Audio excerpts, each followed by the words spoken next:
আসসালামু আলাইকুম সবাইকে স্বাগতম জানাচ্ছি নতুন একটি ভিডিওতে। যারা নতুন দেখছেন ভিডিওটি তারা চ্যানেলটি সাবস্ক্রাইব করে চ্যানেলের পাশেই থাকবেন নতুন নতুন সব চাকরির খবরাখবর পাওয়ার জন্য। নতুন আরেকটি নিয়োগ বিজ্ঞপ্তি প্রকাশ পেয়েছে, তো চলুন সার্কুলারটি পড়ে দেখা যাক। তো প্রথমে আছে এখানে পদের নাম, গ্রেড, বেতন স্কেল। 1 নম্বরে আছে ডাটা অ্যানালিস্ট, গ্রেড 14, বেতন স্কেল হচ্ছে 10,200 থেকে 24,680 টাকা। পদের সংখ্যা 2, বয়সসীমা অনূর্ধ্ব 32 বছর। শিক্ষাগত যোগ্যতা অভিজ্ঞতা এখানে বলেছে কোনো স্বীকৃত বিশ্ববিদ্যালয় হতে অনন্য দ্বিতীয় শ্রেণী বা সমমানের সিজিপিএতে স্নাতক বা সমমানের ডিগ্রি এবং কম্পিউটার ব্যবহার সংক্রান্ত ওয়ার্ড প্রসেসিং, ডাটা এন্ট্রি ও টাইপিংয়ে নিম্নরূপ সর্বনিম্ন গতি থাকতে হবে: বাংলা প্রতি মিনিটে সর্বনিম্ন 25 শব্দ, ইংরেজি প্রতি মিনিটে সর্বনিম্ন 30 শব্দ। আর আবেদন করতে পারবেন সকল জেলা। দ্বিতীয় হচ্ছে 60 মুদ্রাক্ষরিক কাম কম্পিউটার অপারেটর, গ্রেড 14, বেতন স্কেল 10,200 থেকে 24,680। পদের সংখ্যা 1, বয়সসীমা অনূর্ধ্ব 32 বছর। বিভাগীয় প্রার্থীদের ক্ষেত্রে বয়সসীমা 40 বছর পর্যন্ত শিথিলযোগ্য। শিক্ষাগত যোগ্যতা ও অভিজ্ঞতা কোনো স্বীকৃত বিশ্ববিদ্যালয় হতে অনন্য দ্বিতীয় শ্রেণী বা সমমানের সিজিপিএতে স্নাতক বা সমমানের ডিগ্রি। কম্পিউটার ব্যবহারের দক্ষতা এবং মন্ত্রণালয় বা বিভাগের সংযুক্ত অধিদপ্তর বা পরিদপ্তর এবং দপ্তরের কমন নিয়োগ বিধিমালা 2019-এর তফসিল 2 ও 3 অনুযায়ী গৃহীত পরীক্ষা উত্তীর্ণ। 3 নম্বর হচ্ছে প্রধান সহকারী, গ্রেড 14, বেতন স্কেল 10,200 থেকে 24,680। পদের সংখ্যা 5, বয়স হচ্ছে অনূর্ধ্ব 32 বছর। আর শিক্ষাগত যোগ্যতা অভিজ্ঞতা হচ্ছে কোনো স্বীকৃত বিশ্ববিদ্যালয় হইতে অনন্য দ্বিতীয় শ্রেণী বা সমমানের সিজিপিএতে স্নাতক বা সমমানের ডিগ্রি এবং কম্পিউটার পরিচালনায় দক্ষতা থাকতে হবে। তারপরটা হচ্ছে অফিস সহায়ক, গ্রেড 20, আর বেতন স্কেল হচ্ছে 8,250 টাকা থেকে 20,010 টাকা। এখানে পদের সংখ্যা হচ্ছে 5। এটাতে বয়সসীমা হচ্ছে অনূর্ধ্ব 32 বছর। শিক্ষাগত যোগ্যতা কোনো স্বীকৃত বোর্ড হতে মাধ্যমিক স্কুল সার্টিফিকেট বা সমমানের পরীক্ষা উত্তীর্ণ। এই সবগুলো পদের জন্য সকল জেলার প্রার্থীরা আবেদন করতে পারবেন। এবার দেখা যাক আবেদন করার নিয়মাবলী অথবা শর্তাবলী। বয়সসীমা 1 মে 2025 খ্রিস্টাব্দ তারিখে প্রার্থীর বয়সসীমা 18 থেকে 32 বছর। প্রমাণের ক্ষেত্রে অ্যাফিডেভিট গ্রহণযোগ্য নয়। মৌখিক পরীক্ষার সময় নিম্নে বর্ণিত কাগজপত্রের মূল কপি প্রদর্শনপূর্বক প্রতিটির একটি করে সত্যায়িত ফটোকপি দাখিল করতে হবে। গেজেটেড অফিসার কর্তৃক সত্যায়িত প্রার্থীর সকল শিক্ষাগত যোগ্যতার সনদপত্র প্রযোজ্য ক্ষেত্রে অভিজ্ঞতা সনদপত্র সঙ্গে রাখতে হবে। গেজেটেড কর্মকর্তা কর্তৃক সত্যায়িত সদ্য তোলা 3 কপি পাসপোর্ট সাইজের রঙিন ছবি, 6 মাসের অধিক পুরাতন ছবি চলবে না।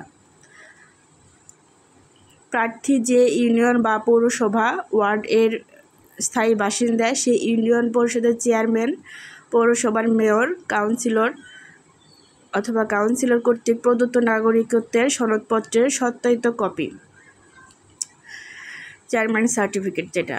আচ্ছা, তারপর হচ্ছে নিয়োগের ক্ষেত্রে সরকারের বিদ্যমান বিধিবিধান এবং পরবর্তীতে সংক্রান্ত বিধিবিধানের কোনো সংশোধন হলে তা অনুসরণ করা হবে। কোটা দাবি সমর্থনে প্রার্থীকে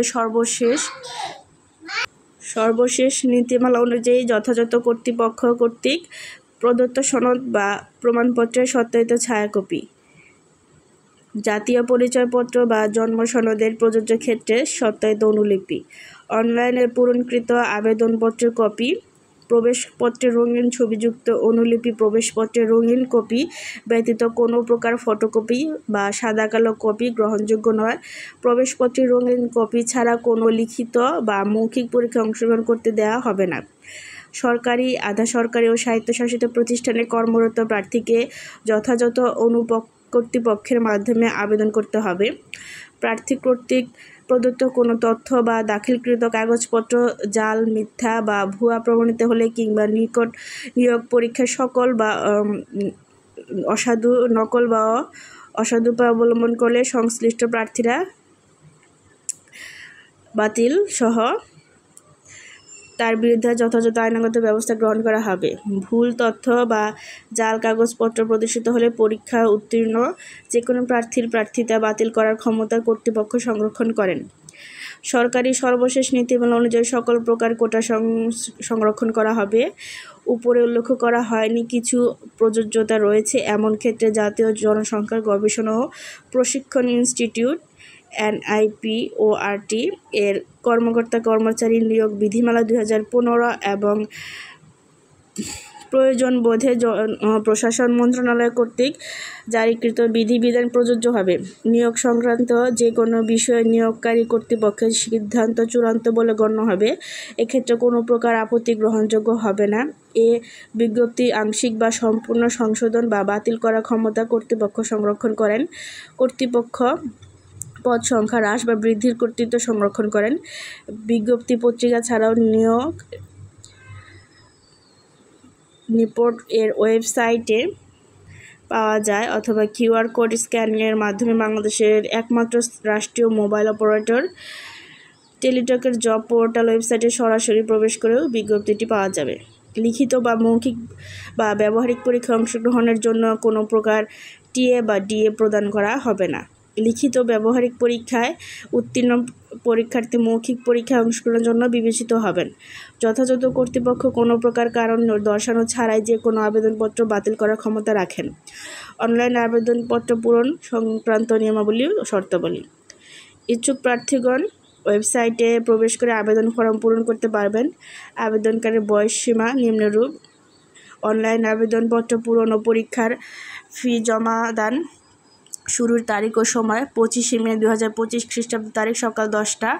অনলাইন আবেদনপত্র পূরণের শেষ তারিখ ও সময় 25 জুন 2025 খ্রিস্টাব্দ বিকাল 5টা।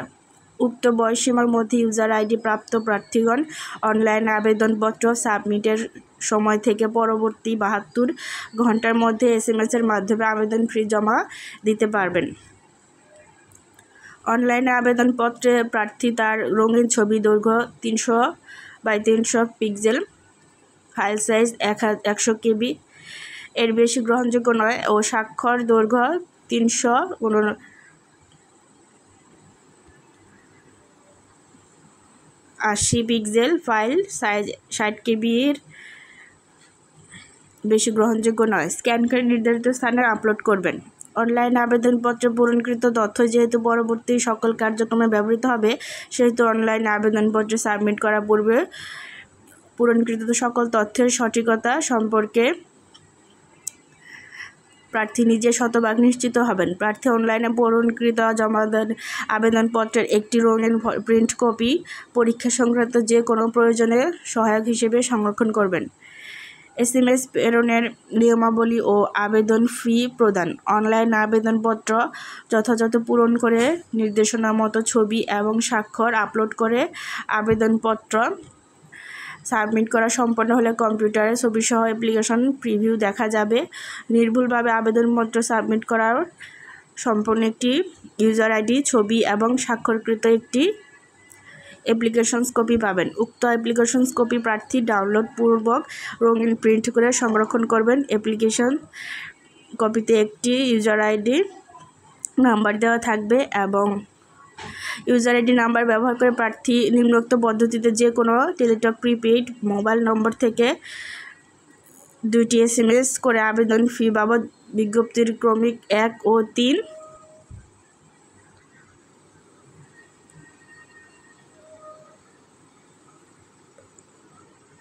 পদের জন্য 100 টাকা ও এর সার্ভিস চার্জ বাবদ ভ্যাট সহ অপরাধযোগ্য 12 টাকা সহ মোট 112 টাকা এবং ক্রমিক 4 পদের জন্য 50 টাকা ও এর সার্ভিস চার্জ বাবদ 6 টাকা সহ মোট 56 টাকা জনধিক 72 ঘন্টার মধ্যে জমা দিতে হবে। তবে সকল গ্রেডের পদের ক্ষেত্রে অনগ্রসর শ্রেণীর ক্ষুদ্র নৃগোষ্ঠী, শারীরিক প্রতিবন্ধী ও তৃতীয় লিঙ্গের প্রার্থীরা আবেদন ফি বাবদ 50 টাকা ও এর সার্ভিস চার্জ বাবদ অপরাধযোগ্য ভ্যাটসহ 6 টাকা সহ মোট 56 টাকা অনধিক 72 ঘন্টার মধ্যে জমা দিবেন। এখানে বিশেষভাবে উল্লেখ্য যে অনলাইন আবেদনপত্রের সকল অংশ পূরণ করে সাবমিট করা হলেও আবেদন ফি জমা না দেওয়া পর্যন্ত অনলাইন আবেদন কোনো অবস্থাতেই গৃহীত হবে না। আচ্ছা, তারপর এখানে বিস্তারিত দেওয়া আছে কিভাবে অনলাইন আবেদন করতে হবে। তো লিখিত ব্যবহারিক পরীক্ষা, বিষয়ভিত্তিক নম্বর বন্টন, ডাটা অ্যানালিস্ট, 60 মুদ্রাকৃত কম্পিউটার অপারেটর, প্রধান, সহকারী, অফিস সহায়ক পদের ক্ষেত্রে লিখিত ব্যবহারিক পরীক্ষার বিষয়ভিত্তিক নম্বর বন্টন।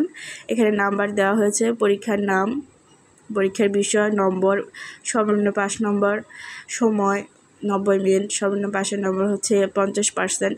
তারপর হচ্ছে 60 মুদ্রাক্ষরিত কম্পিউটার অপারেটর পদে সরাসরি নিয়োগের জন্য প্রার্থীদের 60 লিপি ও কম্পিউটার মুদ্রাক্ষর, পরীক্ষার বিষয়, সময়, গতি ও নম্বর। তারপরে এখানে সব বিস্তারিত দেওয়া আছে।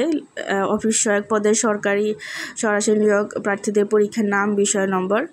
ক্রমিক নং 3 প্রধান সহকারী পদে লিখিত পরীক্ষায় উত্তীর্ণ প্রার্থীদের কম্পিউটার চালনার দক্ষতা পরীক্ষা গ্রহণ করা হবে। শেষ ও তারিখ সময়ের জন্য অপেক্ষা না করে হাতে যথেষ্ট সময় নিয়ে অনলাইন আবেদন পূরণ করুন। আবেদন ফি জমা করতে পরামর্শ দেওয়া হচ্ছে। তো এই ছিল সার্কুলার বিস্তারিত। ধন্যবাদ সবাইকে ভিডিওটি দেখার জন্য।